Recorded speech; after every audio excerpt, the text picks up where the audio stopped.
प्यारे बच्चों, आज हम कक्षा 12 गणित में अध्याय 6 अवकलज के अनुप्रयोग के अंतर्गत उच्चिष्ट और निम्निष्ट के एक महत्वपूर्ण प्रश्न को हल करेंगे, जो कि बहुत आसान है लेकिन यूपी बोर्ड एग्जाम की दृष्टि से मोस्ट इम्पॉर्टेंट है, जो लगभग प्रत्येक वर्ष यूपी बोर्ड एग्जाम में 5 अंकों में पूछा गया है। देखते हैं, प्रश्न दिया है, क्या ऐसी दो संख्याएं ज्ञात कीजिए जिनका योग 6 है और जिनके घनों का योग निम्नलिखित है। तो देख रहे हैं, इस प्रश्न में हमको ऐसी दो संख्याएं ज्ञात करना है जिनका योग 6 हो और जिनके घनों का योग निम्नलिखित है। मान लेते हैं, माना दो संख्याएं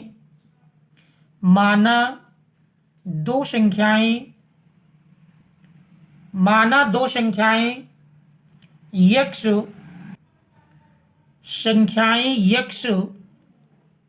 देखिए, पहली संख्या को तो हम यक्ष मान लेते हैं।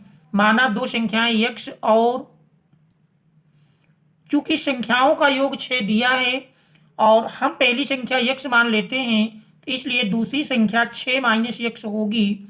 अतः माना दो संख्याएं यक्ष और 6 माइनस यक्ष हैं।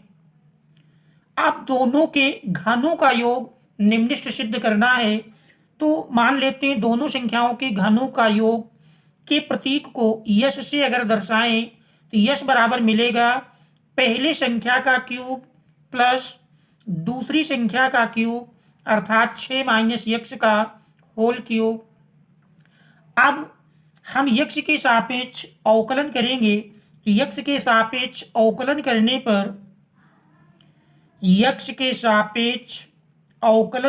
पर देख रहे हैं, यदि यक्ष के सापेक्ष अवकलन करते हैं तो ds upon dx equal to X cube के अवकल गुणांक के लिए x की घात n का सूत्र लगेगा। घात पहले आएगी, फिर घात से 1 कम करेंगे, 3 माइनस 1 देख रहे हैं 2 मिल जाएगा, प्लस 6 माइनस यक्ष के होल क्यूब में भी पहले में x की घात n का सूत्र लगाएंगे। घात पहले आएगी, फिर घात से घटाएंगे।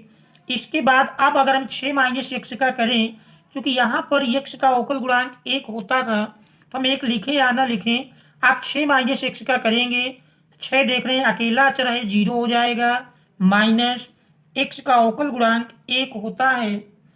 अब इसके बाद इसको सरल करेंगे। देख रहे हैं, दोनों पदों से यदि हम 3 को कॉमन कर लें तो यक्ष स्क्वायर प्लस माइनस का गुणा करेंगे, माइनस मिल जाएगा 6 माइनस यक्ष का होल स्क्वायर। अब यदि हम 6 माइनस यक्ष के होल स्क्वायर को a माइनस बी के होल स्क्वायर के फार्मूले से तोड़ें तो देख रहे हैं, यही प्रश्न हमारा इस प्रकार बन जाएगा। होल स्क्वायर तोड़ने पर यक्ष स्क्वायर माइनस देख रहे 6 का square 36 plus x square minus 2ab, अर्थात 2 गुणे 6 गुणे x, 6 दुनाई 12x। आप देख रहे ब्रैकेट हटाएंगे, चिन्ह बदल जाएंगे, यही फलन इस प्रकार बन जाएगा 3 इंटू यक्स स्क्वायर।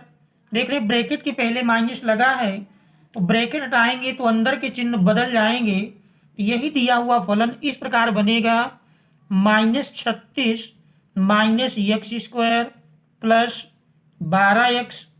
देख रहे हैं यक्स स्क्वायर प्लस माइनस में कैंसिल हो जाएगा, और इन दोनों पदों से देख रहे हैं 12 तेई 36, 12 1 कम 12, यदि 12 कॉमन कर लें तो 3 गुणे 12, देख रहे शेष बचेगा 12 x से 12 कॉमन कर लिए तो x माइनस 12 तेई 36 माइनस 3। अब फलन के उच्चिष्ट या निम्निष्ट मान के लिए हम जानते हैं कि ds अपान dx को 0 के बराबर करेंगे, यक्ष का मान मिल जाएगा। तो यक्ष के उच्चिष्ट या निम्निष्ट मान के लिए उच्चिष्ट या निम्निष्ट मान के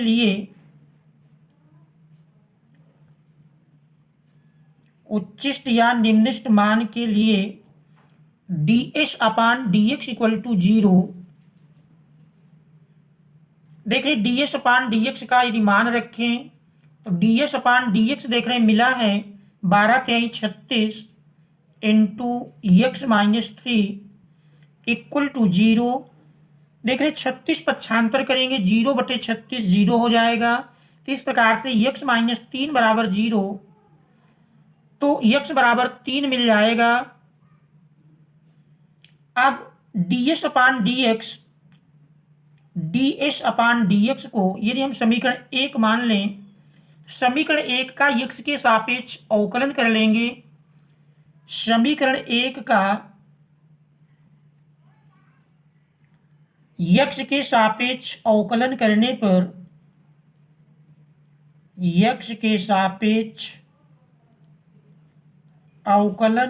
पर देख रहे ds अपान dx का अवकलन करेंगे तो मिल जाएगा d² s upon dx² equal to देख रहे 12×36 इंटू x का अवकल गुणांक चूंकि अकेला है 1 मिल जाएगा, माइनस 3 अकेला अचर है 0 हो जाएगा। तो 36 इंटू 1, तो देख रहे 36 और 1 का गुणनफल 36 के बराबर मिलेगा। कह सकते हैं पॉजिटिव मान मिलता है, और हम जानते हैं कि यदि पॉजिटिव मान प्राप्त होता है तो उस मान के लिए दिया हुआ फलन निम्नलिखित होता है, और यदि निगेटिव मिलता तो x के उस मान के लिए दिया हुआ फलन उच्चिष्ट होता। क्योंकि पॉजिटिव है इसलिए x बराबर 3 पर देख रहे हैं x बराबर 3 पर चूंकि d² s अपान dx² में 36 मान मिला है, 36 में कहीं x है ही नहीं, कह सकते हैं पॉजिटिव, इसलिए x बराबर 3 पर फलन अर्थात संख्याओं का योग कहेंगे। x बराबर 3 पर फलन निम्नलिखित है।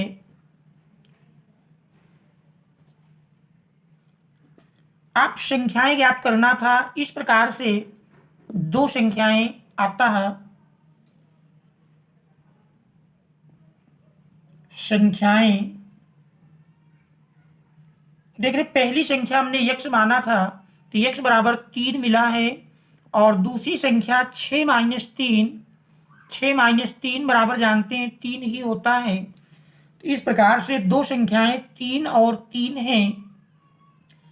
इन संख्याओं के लिए दिया हुआ फलन अर्थात संख्याओं के घनों का योग निम्नलिखित होगा। तो ये हमारे इस दिए हुए प्रश्न का आंसर होगा। तो बच्चों ये प्रश्न यूपी बोर्ड एग्जाम में 5 अंक में पूछा गया है, और ये प्रश्न यूपी बोर्ड में ज़्यादातर वर्षों में कई सेटों में 5 अंकों में आया हुआ है। Thanks all of you for watching.